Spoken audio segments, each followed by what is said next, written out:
Mental Health Monday on Radio City Talk with Mick Coyle. Tackling the stigma. Radio City Talk. Okay, so it's Radio City Talk. It's Mental Health Monday. My name is Mick Coyle. I do hope you're well. We've got a couple of guests in the studio to talk through some interesting work that they've been doing in the community, and also something which hopefully you might want to get involved in as well. Let's say hello to Megan and Anna. Anna and Megan from Malit in the community. Anna Griffith, great to see you. How are you? I'm good, thank you. How are you? I'm good, thank you. And we've got Megan Pete as well. Megan, great to see you too. Hello. Thanks for joining us on the programme. Welcome to Mental Health Monday.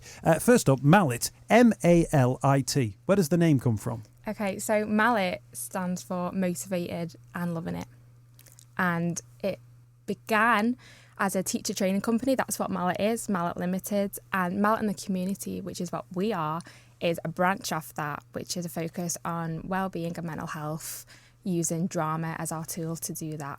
And you've got a pretty good pedigree when it comes to drama. Just tell us about some of the stages you've appeared on. Yeah, okay, so before we both met in university studying drama, and we've both had experience performing as actors, and then after university we used our experience to do community theatre, and that's what we're doing now. And Megan as well, just tell us about your own sort of like background artistically. I've just always been interested in performing arts. It's the only thing I was good at in school and that's the thing I got good grades in, so I stuck it out, went to college, carried on that to uni, and then I was more musical theatre, to be honest. So when I come out, I was kind of, this is where this all stemmed from, stuck to find something to do creatively because I wanted to do a master's in musical theatre, and then tried to just dip my fingers in as many pies as I could when I come out of uni, I did some filming the other week for an advert for the NHS, and then it's just little bits here and there, just getting involved in. So at what point, Anna, did you get to the point where you thought, actually, there can be my skill set combined with the work of Malit can actually make a difference to people's lives and a focus on mental health? When did that actually take place? Okay, so like Megan, after university, I tried to gather more experience. I volunteered for theatre companies, I worked in schools. I knew that I wanted to work with young people. I knew that I wanted to use drama to do that. And as I was working with young people in youth centres and community centres, I realised that a lot of these young people had underlying issues that wasn't being spoke about. I was working in one particular youth centre, and I realised that these young girls were scrutinising the way they looked. These young girls were aged 6 to 10, and they were talking about how they didn't like their body, their face, their hair, how they thought they were fat. And I was gobsmacked, and I thought, people need to hear this. People need to understand that these young people are facing problems that they shouldn't be facing. So I thought, how can I do this? How can I do this through drama, through my love of drama? So I met with people from my university, my actor friends. That's where Megan came into the company. And we all put our heads together, our creative minds, and thought, how can we do this? We wanted people to hear their voices because it was just so powerful and heartbreaking. So we thought we'd do some verbatim theatre, which is word for word theatre. People can hear the voices through speakers, through creatively through vision theatre. And we worked with these young people, and we created an event purposely for self-image, didn't we? Yeah, we created our own platform for our work. So exactly. We found a venue and then put a performance on. What did people say when, obviously it then becomes a staged performance, when you got young people between the ages of 6 and 10 talking about the fact they don't like their bodies? When did people go, have you scripted this? You know, is this faked in any way? Because it was obviously born out of verbatim the conversations that had actually taken place. I think that's what's beautiful about it, is the fact that it is so raw and real that I always say to this day now, I couldn't get up and say half of the stuff that has come out of somebody's mouth, because that's their experience. No matter what actor you are, how trained you are, that's the purpose of the performance and how powerful it is, because it's all real. And I think once we realised that this is what these young girls were saying, it's funny because you connect in your head to things that you feel today. So we thought, well, it must spread over a generation. So we actually ended up with interviews from people from 6 to 60 of different genders. So that ended up just being a small part in the beginning.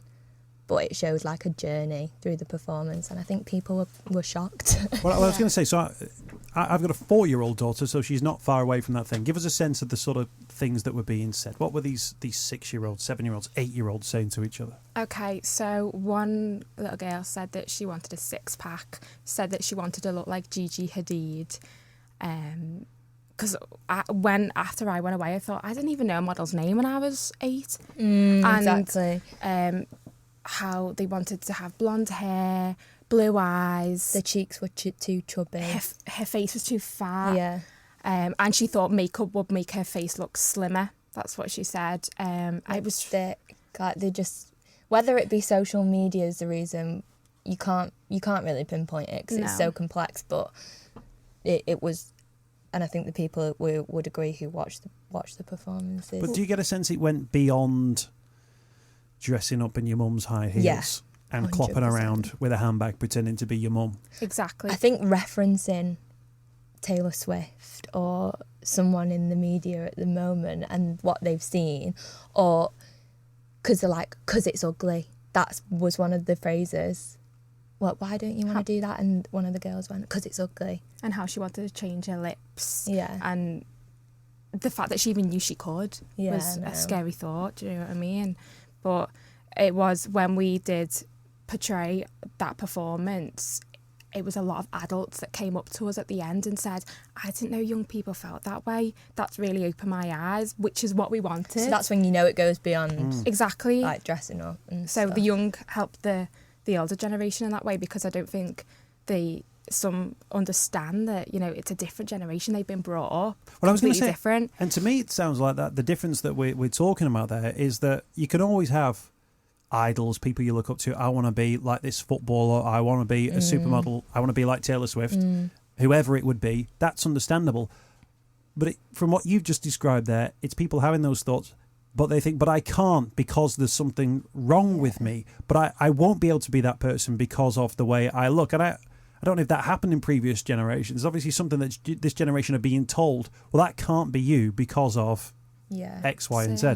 And these kids, you see a kid between 6 and 8, they're beautiful little things. Yeah. They're gorgeous little creatures. There's nothing wrong with them. And they don't even look like what they're going to look like in a year's time anyway. I know. That's what I think what the shock factor is as well, because you're literally 6. You're going to change so much, and you're there like saying, this isn't right about my body and this isn't right. And I think school comes into it as well, because even as far as my family, I've got quite a big family, I could relate when Anna asked me to do the performing. When I heard the young girls, I thought instantly about my cousins and how they would come home from school and be like, I'm not as skinny as the other girls. And I look at my cousin and I'm like, you're tiny, do you know what I mean? So I think as well, these role models, these celebrity role models, it was more that the girls were saying they wanted to look like them than be like them. Like, they didn't want to say, I want to be a singer like Taylor Swift. I want to be, I want to be a tennis player like Serena Williams. It wasn't things like that. It was all about the way they look and the body, which is sad.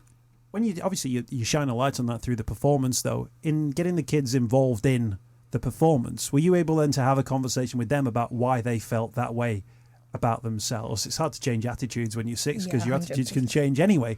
But was there a sense at the end that they could think, well, actually, I'm only young, and actually I don't want to look like somebody else because I want to look like me, because, in 25 years' time, they'll be old-fashioned, and then what's the new thing going to be? Yeah. Exactly. Well, we worked with them, and so the performance that we created, the verbatim piece of recording, started with the girls at the beginning and the girls at the end, with a mixture of the different age ranges in between. So the end was the end result of us working with them and talking them through body confidence and having confidence in yourself. And we worked with them, and we spoke to them, and we did fun activities, where they were analysing their body without thinking about it too much, do you know what I mean? And we made it fun and creative, which is why we got the end result at the end. And they're saying things like, I'm perfect the way I am, and if you don't like yourself, then just deal with it because you can't change it. So, we're all Scouts, by the way. Yeah. So it makes it funny. But yeah, so it was a good end result. There was a documentary on TV just last week about Jessie from Little Mix. Yeah, we watched and that. She'd been trolled for her appearance, And I kind of got the sense that the trolling of her had really changed her perception about how she felt about herself. And at the end of the documentary, I thought, actually, it's nothing to do with what you actually look like. It's about how you feel about yourself inside. Because if you are body confident, if you're going, well, this is what I look like, this is me, this is who I am, it doesn't really matter if someone says, you don't look the same as somebody else. You go, well, I'm not the same as somebody else. Exactly, if you've got that mindset. But can you teach that mindset? We always said going into this, like, we want to create a safe space where people can be free and have a space where they can talk about anything. They're not going to be judged. And I wouldn't say you can't teach someone to, well, definitely we're not going to come out there having these kids be like sanitized and completely okay and saying that they love themselves and all this. I don't think it's something that ultimately you have to work on with the guidance from X, Y, Z. I think the other thing is that a lot of people growing up would have thought as a kid, when people go, oh, you're beautiful, you're an individual, the last thing you want to be is an individual. What you really want is to be camouflaged, look like everybody else, so you kind of blend into the background and you're kind of absorbed into the group. But the stakes seem pretty high now. If you want to look like, quote, everybody else, it's about having a really expensive phone. It's about being seen in the right place. It's about having certain numbers of followers on Instagram, even though you're a child, and that's weird.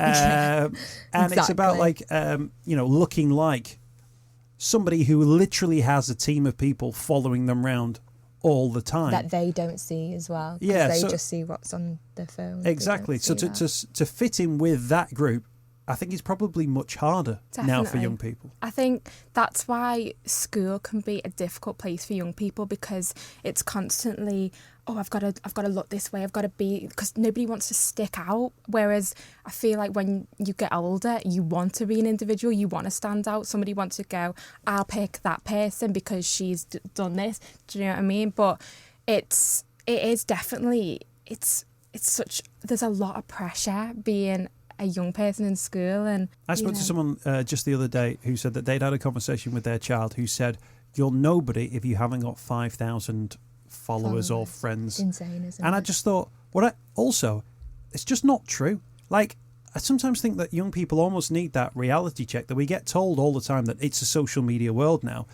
And young people aren't told, it doesn't have to be.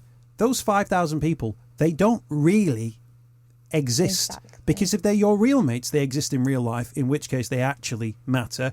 And if you don't know them, and, if you walk past them in the street, you wouldn't stop or say hello or help them move house or lend them a fiver, then what do they even really matter? Exactly. And I also think it's born out of that thing that somebody who's got 5,000 friends on Facebook or Twitter or Instagram, they say that to say to like, I'm at the base minimum of where you need to be. You need to be like 4,500. That's not enough. You need to be at 5 before you're even invited to the party. And that's a nonsense as well, because it's born out of other people kind of going, well, I've got 5,000 followers or 4,900 followers, and I'm still not good enough. But it was never about how many followers you've got. 4,999. Yeah. That's their mindset, though, isn't it? It's sad that they feel they need approval to have followers or to have as many likes as they should. It's social medias can be that consuming. Exactly, and it's scary. Like, we've worked with young people before, and they've been like,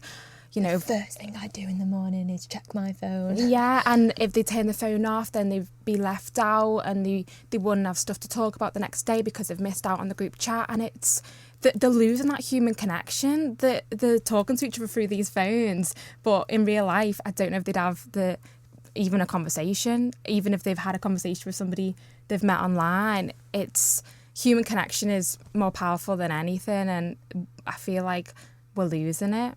Right, you've been here for 20 minutes. We talked about one thing that you've done so far, right? So we will talk about some other things that you're involved in terms of Malit in the community. We've got Anna, we've got Megan with us in the studio. It's Mental Health Monday. Malit in the community. You've got a very good Facebook page, by the way. There's loads of stuff on there, right? Yeah. There's quotes on there. There's poems on there as well. We do ourselves, don't we? Oh, really? Yeah. So we brand it ourselves, so we just get our heads together. Anna's good at writing poems. I can't write poems. You're good at writing poems. Can't rhyme. I just can't write poems, but Don't have to rhyme, don't worry. Don't have to rhyme. We've got Anna Griffith and Megan Peat with us in the studio from Malit in the community, Malit. I'm pronouncing that because when I was growing up, Malit, there was Timmy Mallet. It was spelled differently. You're too young. Never mind. No, I think I do know. We've been hearing about the work that they do, working across Merseyside. Fantastic work. And they've got a brilliant Facebook page. If you type in Mallet in the community into that, you can find out more about the work that they're doing. You're also going to be prescribed by GPs. Now, this is a really interesting thing and something which I think we've called for a lot on the show, that when people go and see their doctor and there may be a mental health issue, outside of obviously the medical intervention, there might be a social prescription as well. And actually, you've been able to become part of the solution there. Yeah, so we're working with Care Merseyside, who are a social prescribing charity, fantastic charity. And exactly, instead of prescribing medication and clinical interventions, they prescribe creative activities that people can meet new people. Yeah, creative writing, drama. The list is there's a lot. I can't think of any more now, but it enables people to. It helps people with social isolation, people with mental health issues, and obviously when you've got mental health issues, there's a long waiting list for counselling, medications. Some people don't want to be thrown pills. And it's a unique way of challenging and exploring these issues without having to sit down and say, how do you feel, why do you feel this way? And we're doing it in a creative and engaging way that's entertaining as well as educational. And actually, this is one of the things where physical and mental health, we always say, we should treat them the same. But actually, this is where mental health can be different, because if you've got a cold, your doctor ain't going to say, have you tried a pottery class? That you go, well, why? That's not going to work. But actually, if you're talking about social isolation, depression, anxiety, you don't connect with people, taking part in an activity can actually be part of a solution. I mean, I think what's really interesting is we've just started social prescribing. So once people know what it is, and if you don't feel comfortable being advised to maybe join this group or join that group, you could just take up a hobby yourself and know that might give you some time to, from what we experience, people saying it's a place where they can just be free. Be themselves with no judgment, and it's a safe room, and we make that contract with them that whatever is said and explored in this room, nobody's going to leave and judge you or anything. So it's just an opportunity to have fun whilst being supported. Because there might be some people who go, oh, did you go speak to the doctor? Yeah, he told me to join a drama class. Yeah. And they go, you what? But we have patients who have that kind of mindset at first, and by the end, because we're explaining that drama, I mean, you don't have to get up and do Shakespeare. You can do it in so many different ways. That's the thing. It seems so daunting. Some people are like, I'm not standing up on a stage saying this. And it doesn't have to be that way. You could be a director, you could be costume, you could be makeup, you could do anything. You could add to someone's body language and how they're performing on stage. There's so many different elements that people can do, and it is really fun. From our first week, it's very fun. And a lot of the interactive activities we do don't feel like drama, but they are. So it's not like we're just pushing them into the deep end. Everyone's trying it out and seeing what they think. Social prescribing is great. You've got a project you're getting up and running with now, interviewing men about mental health, the Male Mental Health Project. Yes. Do you want to tell us about what you're hoping to achieve with it? Definitely. So it's well known that men's suicide rates are higher than women, and we wanted to find out more about that. And as we did the verbatim performance for our self-image event, we thought, let's do it for male mental health, as it's, really, the statistics are devastatingly high. So we thought, let's interview some men, and we did a call out. We asked people we knew to get involved, and a lot of people said, didn't come forward. Some people were like, I'm not sure, where's this going to go? I don't know, I don't feel comfortable talking about it, because of the stigma. So we have found some people who have gave up their time to talk with us about their experiences, but we haven't got a large number. We need more. We do. And we're hoping to hold an event in the Liverpool Arts Bar on Hope Street, and it will raise money for certain charities. So it's Boys Get Sad Too. That's a charity that we've looked at, and then obviously around the time of November, so Movember. So we were hopefully teaming up with, collaborating with something to do with that. But yeah, it's just where people can come and just have a good night and see people showcase their work as well as like a creative. If someone has, for example, our social prescribers, one of them wrote a poem, they can come and use our event as a platform for their confidence to build and get their work out there as well, because that's something that's developed from them, their mental health, addressing it. It's really So good. if people, men, listening to this, and to be honest, we've had that many on the show, I'm sure you're going to find these guys, they're out there. If they want to get involved, is it an email or a message they need to send? Yes, on our Facebook or our email. I've got your email address here. I think it's on your website, so can I give it out? Yeah, of course. So it's Anna Griffith, mcl@gmail.com. That's Anna Griffith, that's just Griffith, mcl@gmail.com. If you'd like to take part in that and be interviewed, what's the format of it? How much time will you take? So it can be one-to-one, it can be in a group, it can be whatever you feel comfortable with. We've got the venue for where our office is held, that's where it'll be. You'll have a cup of tea, a nice chat. Doesn't have to be anything harrowing or scary, just a simple chat. You don't have to talk about anything you don't want to. You sign a consent form. Yes, and yeah, it's just a chat conversation, and hopefully your conversation will help others talk more and talk Start about their conversations. issues. And what are you going to do with the evidence, if you like? What are you going to do when you've got people and these various different people? Don't turn it into a podcast, because that becomes no, you can turn it into a podcast. But what are you going to do with it? Or how is it going to be shared? Is it going to be viewed? So when we said about the verbatim theatre, so when we did the self-image event, when we took all the recordings, so once we've got the material from the spectrum of men that we've interviewed, we'll edit. It takes quite a long time, but edit it all together, so it becomes a performance. Apply that to the event that we're holding in November, and then I think we want to definitely use that performance again around Liverpool and hopefully up and down the country to show audiences. And then we do want to do podcasts actually. That's fine. So I can tell you, me and producer John, we make a great deal of cash from this podcast. Brown envelopes. I don't know about you. It was a couple of million last week, wasn't it, John? Yeah, I mean, we're absolutely raking it. Don't do it John's for the money. like, definitely. With his gold pen. Solid gold laptop that he's got there. I think he gets all the money for it. You mentioned the bar. What's the name of the bar? Where's it going to be? Liverpool Arts Bar. Right. Hope Street. So that's essentially, so if you get involved, you might actually then see a performer performing your words. If you like. Definitely. Exactly. No, that's exactly what it is. And anyone who gets involved will be, widely encouraged to come and see it. And hopefully the people who are watching it can relate to them in some way. It's anonymous, so it's not like we're not shoving people's names out in a bar to an audience, but it's quite immersive as well. It's not a performance where you go in and it's ticketed and you sit down. It just happens in our events.